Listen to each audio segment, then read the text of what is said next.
Thank you for watching, liking, commenting, sharing, and subscribing right now. Is this the MacBook Pro that I saw you order online live? That was it. That right was there. One of the greatest things ever of internet Why? live streaming. Why? Because I was watching and it helped me understand Wait, the new wait. technology and what to order. Really? It's unbelievable. But you wait. I know things, right? But obviously you know things. You've been doing video for a lot longer than most people. You've been doing video for longer than YouTube's been around. That's true. A year and a half before YouTube. Everybody, Steve Garfield, who just tweeted me, I guess a couple of minutes ago. I was going to show the tweet, but unfortunately the notification scrolled off. Oh, I could find it maybe. In the book Get Seen. Right. Excellent. Pulled it right out of memory, and he on the book Get Seen. That's what he wrote. Seen, S-E-E-N, and I think I'm on the front cover. You've got an image of me, right? Yeah, we can call that up and check, but I'm pretty sure you're in there. I'm pretty sure. I was like, I'm on the front cover of the book. Oh, I think you're on my show every week too. So I do a live show every week. Right. SteveGarfield.tv every Thursday at 2, and I took this program that let me take all the avatars of all my Twitter followers and make them into like a checkerboard kind of thing, and that's my background. Nice. It's like 100 people. I'm gonna have to look. And yeah, I think Mashable did. I saw Mashable has their one of their headquarters has got and I think it may even be like in New York. an office. Yeah, they've actually printed out all official and clean. And everything. Oh, that's cool. But they've got how many billions of people following them at this point? On a wall. Yes, on a wall. So now, Steve, I know you're probably here because you enjoy this world, but why are you here? Because you enjoy this world. The people and the parties, basically. Really? Is it all about the parties? Pretty much. Why? Well, it's all about, these conferences are all about the hallways. Right. And more about what happens. Meeting people. Like last night I had a nice small dinner with 6 people, then went to the party, and you meet people, mingle and stuff. I slept through the party I'm jet lagged, dude. Remember, I'm East or West Coast, and on the East Coast now, I slept for 12, 18 hours. Oh, that's awesome. But you partied anyway. I actually think that's the best thing about it. I mean, the conference sessions, I kind of know a lot of the things already. I did sit into some because some of the people that were presenting I'd never met before. I'll go say, hey, I want to meet you and everything. It's really cool. And then I'll sit through maybe half and say, it's just the person's doing a great job presenting. Right. But I'll probably go check something else. The law at 2 feet, I always move around, see if there's anything else going on. But then I'm in the hallway, then I meet someone, then we go get some lunch. Right. And, just like I heard you in the last interview, it was talking about living your life online. I am 24/7 living my life online, and you virtually get to see people and you become friends. So an event like this lets me see people in person, which is so valuable. Like you, we hardly ever see each other. Really. Well, no, it's funny because the only time I really see people that I know are at conferences, events. Because I'm in Seattle, and so there's only a limited amount of people there. Right. So unless they're traveling to Seattle for some reason, or I'm traveling outside of Seattle, I never see them other than events. Yeah, and this is cool. So it's funny what you just said. Oh, great! Oh, they're gonna start cheering again. No, they did this earlier. What are they get loud. doing? Don't worry about it. These mics are great. Boom shaka. Laka, I guess. I don't know what that means. So what were you saying about the events like this? So the first question that I answered was actually a question: are tech conferences still relevant or still valid? And my answer was yes, but less about the technology and more about the people who are there, people you know in real life or people you've never met in real life. So you basically just underscored everything that I enjoy most about conferences, specifically people. And sometimes, what are you laughing at now? This boom boom. So these mics are so great. You're saying that they can only hear that in the way background, but yeah, actually, they can probably hear that better than I can hear it. Oh, right. You're like no, I've got my cans on. So. Yeah. Okay, so to your book, Get Seen. I do want to cover this because there are a lot of people in my audience who do video. And I also want to talk about your video, buying the notebook, because I don't want to forget that. Okay, we can get back to that. So well, that's kind of how it started, so we'll get back to that. All right. So, Get Seen, what will someone be able to pick up in that book, knowledge-wise? Obviously, they can pick it up physically, but what are they going to learn? I love you for saying that. You pick up that book, Get Seen, and it gives you a step-by-step guide how to put video on the web. I mean, it will show you step one with screenshots and everything, like how to do YouTube. It's the people who are watching this probably know a lot of how to do these things. It's for someone who it's a really crazy. I know, it's like music. It's over there. My book has a beat. Unlike this beat here, mine is very nice beats. It's like step one, do this. Step two, do that. Open up this, do that, then your video's online. So I give step-by-step guides on how to do video online. And I also tell people, use the camera that you have. Yep. I totally demystify it because people are intimidated by what camera and everything to get. So we start off with the basics, iPhone, maybe a digital still camera, move up to the pocket HD video cameras like the Kodak ZI-8 and those, and then we go a little bit further to the prosumer where you can do a lot more. So it takes you from the beginning and works its way up to, you know, really good cameras to get. And then I talk about like how to shoot video, how to do an interview. How am I doing? You're doing great. Okay, good. Yeah. How to do interviews, and then actually the book has a ton of interviews with people who are very successful at web video, including you. I just realized you're in the book. Okay, I couldn't remember. Oh sure, a book. Okay. You know what? You were in the book, and you did a very nice interview with me, and it was all about, I was interested in how you do this show. Oh, sure, yeah. To show people how to do the live streaming, and then you take clips and you move them over to YouTube, so you have archive video that's like evergreen, and people can go look at the chunks. And so you're a great example. So there are other people in there too, like iJustine. Oh, of course. You know, I remember iJustine before the world knew iJustine. And yeah, here's we the both thing. do. Yeah. She is just as nice of a person today as she was back then. I mean, she's real. She is for real. Yeah, she's totally for real, and she's so smart and talented. She knows how to shoot, edit, do graphics. I mean, the total package. She knows way more than I do. That's for sure. Really and good. She's way more beautiful in front of the camera. Oh, well, yeah. I mean, come on. It goes without saying. So, okay. But, so there's all that stuff. Right. All good stuff in there. And it would be very, very good. Like, I've been trying to get my dad, he's got very strong political views, and I've been trying to, I mean, he's got an iPhone, so he can shoot video. I'm trying to push him to start doing YouTube, because I think, even though he'd attract a lot of trolls, I think it would be very, very, very good for him to have that outlet and that feedback loop. So this book, and framing it that way may very well help him. I just thought of like tips are in there for someone like that to put video online. Like, you don't even have to record and upload.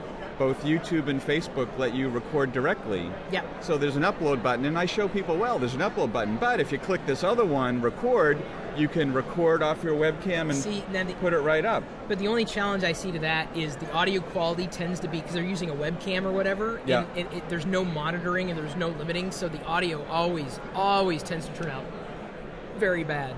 As opposed to me like choking up my Hershey's bar. I mean, it depends. If you would do tests with it and see how your webcam is. I add a USB mic, right? That AT2020. Yeah, I love it. No, it's add that one USB mic, and then you get better video, and then you can also do it on Facebook, and it's just to make people be able to click on a button to do record, click stop, your video's up there. The other thing we didn't talk about is live streaming, which we're doing here. Ustream, live stream. But I hate being Italian in front of these things, like whack, whack, whack, bam. You're checking your Twitter. Yeah, well, good no, luck, it's just dude. like no. Yeah, no, it's in New York. You cannot have any internet connection wirelessly. Apparently, I don't know if it's a law. I don't know if it's just for visitors. I don't know. It might just be for visitors, like, but hey, you're not from here. Get offline. In talking about the live stuff, I've got a remote producer, Matt Ryan, is actually screen capturing on his end, and so as soon as the video's done recording, he's basically turning around and putting them on YouTube almost immediately, or he should be. At least that's in theory, because there's a lot that's going on. Oh. So it's almost in real time. So I'm not recording on Ustream. He's actually screen capturing to his computer and then pushing from YouTube from there after doing some editing. We've been doing it kind of back to back, so I don't know if he's had time. Oh, interesting. Okay. So now we're making it more real time. The Ustream producer, which would normally You can't save locally. You'd save remotely. The only problem I have with Ustream's remote recording feature is that it introduces artifacts, like video artifacts. Oh. And so I stopped using it after switching to the Ustream producer over the Flash producer. That's the one thing that keeps me from using that record feature versus I've found better quality from someone capturing the Flash video feed remotely and then uploading that way. The thing I use is Wirecast. Have you tried that? Well, basically the Ustream producer is Wirecast. It's just rebranded. Except for the fact that you can record with locally. Wirecast you can record locally. Yeah. And then you record the exact local stream and then you can do whatever you want with it. See, the only thing that, getting back to the reason why I got this particular notebook computer that apparently you saw me order live, that's how we started this. The reason why is because the webcam. Because that's the FaceTime HD webcam, so it's capable of recording 720p. So that's a widescreen, wide-angle, widescreen recording or broadcast. Wow. But the only issue is you can see the frame rate's not perfect because if you don't have enough light, it drops the frame rate to about 14 frames a second, but with enough light, it's a 30 frame per second. It's awesome. Now that you mention it, when you're talking about it being an HD cam, it's this full frame wide thing. Yeah. But the existing cams are 640 by 480 is where they top out. Okay. So this is a better quality camera for me to do live streaming, and if I was just doing like in the hotel room, if I needed to record videos, if I wasn't doing it here, I could get an HD quality video without having to connect my iPhone or another camera. It saves so much time. Right. I just record the clips, put them in Dropbox, and I'm done with them. And you have this breakout box on USB. Oh, this? Yeah. Then the mixer? These mics here? No, how is this connected to that? USB. This is this Alesis USB. Mixer. But and that's okay. Mine. Oh yeah, but that works for you. Oh no. Well, they provided these here because I said, well, all I really would like if you have it is mics. Okay. And so better quality audio. I've had instances where when you have a camera and the mics are on USB, there's a latency. And the mics that are connected directly to the camera, it's better. And so I'm glad to hear that here it's working. I've never had any issues. Anything that I've done, I've never had an issue. And I use the USB mics almost like religiously. Yep. Anyway, so you watch me order this, and why was this interesting? I watched you order this. Well, it's interesting because I want to buy a new MacBook Pro. Okay. And you went through the ordering screen on the Apple website. Yes. Step by step, and you're like, okay, what kind of screen do you want? Do you want the glossy or not? And like you give your opinion of that you love glossy now, and I'm thinking, okay, that's cool. He loves glossy, I'll get glossy. But because I value your opinion. And, apparently, you're going to have the exact same thing I have. So then it got to the question of whether to get the SSD drives, the solid state drive versus a mechanical, platter or disk drive. Yeah, classic drives. And in the Apple Store, I was just asking one of the guys, and that's like when you ask someone in the Apple Store, sometimes you'll get someone really cool, and sometimes you'll get someone who doesn't know that much. Like generally. And the last guy asked, he was like, "Oh, those things have problems. They crash. Blah blah blah." And then I heard you say, this is like the most blazing fast thing. And once you use this, you're going to wonder why you ever are using a hard drive and why would you ever go back? And it was like, okay, you're saying it's good. And I like fast and I don't like slow. Right. Who would? So that was very valuable for me to hear and make a decision of what kind of drive to go with. An SSD, I mean, yes, no piece of hardware is going to be without its problems. Always back up your data. Right. For me, and the reason that in the video I said I would probably not ever record locally, at least for a long period of time, so I could save money by getting a smaller SSD and still have the speed gains from the SSD without having to get like 128 gigs, outright. When I knew that, well, for this, if I'm going to be primarily live streaming or just doing local capture, I'm not going to need anything more than 64 gigs, theoretically. But it's going to be fast. Oh, yeah, and it's going to be fast. That's like back in the old days, it's memory disk, right? Right. Way back when. Way back of the Mac 128. Okay, so... That's how far back that is. Oh, my God, that is old. Did you have one of those? You must have. No, I didn't. You didn't? No, I started using... I can't say fully switched. I did primarily switch, because I still use Windows. But after Vista came out, that's when I started realizing, maybe I got to check into this Mac thing. I think a lot of people...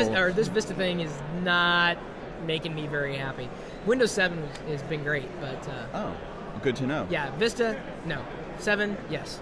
Okay, cool. Generally speaking. So, okay, stevegarfield.tv, is that pretty much your vector for where people can discover you? Yep, stevegarfield.com is like the main umbrella of everything, and I've got all kinds of embedded things in there, which one is my book, Get Seen, the Facebook for that, and for my stevegarfield.tv, and a bunch of other stuff. And Twitter, Steve Garfield. Yeah, Twitter, man, it is an addiction. Okay. And it's a good one, too. Oh, yeah. The thing the quote of ambient intimacy, you've heard that, right? It's a new one, but... ambient intimacy is that you're online, everyone's online, and you're looking at the Twitter stream, maybe not focused, but you can kind of jump in and see what people are doing, and like, oh, I know that Eric Rice's llama died. Like, did you know I didn't know he had a llama. Okay. That's news to me in two ways. Oh, okay. Eric, interestingly enough, was the first person to buy. He bought me a Flickr Pro account, like way back when. Because he knew you needed it, and I didn't have it. I was like, what is this? Like, you got to try Flickr. And I'm like, exactly. That. In fact, I was there was the a day. Good thing. It was GnomeDex 2004. 2004. He was there, and we got. Eric recorded his first podcast at GnomeDex 2004. I remember sitting there and watching him do his thing. Wow. I was there, dude. It's hilarious. Anyway. Yeah, he ended up buying a farm and with chickens and sheep and all this stuff, and he bought a llama, and then on my Facebook stream there's a photo of the llama, and he's all sad the llama died. Sorry, that's kind of Eric. Eric Rice's llama died, and that's all on this. Everyone's right. So this ambient, what is it? Ambient intimacy. It's you're in touch with. He's intimate with llamas, is what you're saying. Well, I couldn't say that. Eric Rice has been intimate with llamas. He doesn't post everything on the stream. Oh, good. That's good. I wouldn't want to know that. But it's always there. It's always kind of there. And sharing. You keep in touch, especially one thing, like my whole family's on Facebook now. And as is mine. Yep. It's really great to just keep up with the family so much more than we used to. And I like to see one of my cousins is off in Alaska and with the Coast Guard, and my niece has a little kid, and she's like shooting videos. She has a better camera. Right. She finally moved to an iPhone. Now we're getting tons of videos. Yeah. People who have a baby and they're like, oh, I want to get a great camera, and then they really don't take video with it because it's a whole thing of having to, take the video, move it, do something with it. With the iPhone, it's like shoot it, share it. Yeah. And so I'm seeing him run around, and it's like, hey, cool, he's running now. And that, way back in the beginning of video blogging with Jay Dedman, who was one of the first people that we were experimenting with this whole thing back in 2004, Jay called it moments showing, capturing moments and sharing them. And when we did that back in 2004, there's like a handful of video bloggers, maybe 10. Right. And I remember at GnomeDex, I think it was 2005. It was you, Bree Pettis. Oh, God, who else was there? You guys were in the front row, and y'all had your video camera. No one else had video. I know, and we were all like, dude. No one's talking about it. Let's all meet and talk about it and what we're going to do. I remember. And the thing about it is we captured moments, and then there was like 30 of us, 40 of us, and we put up videos of our life, really, basically, and we all watched each other's.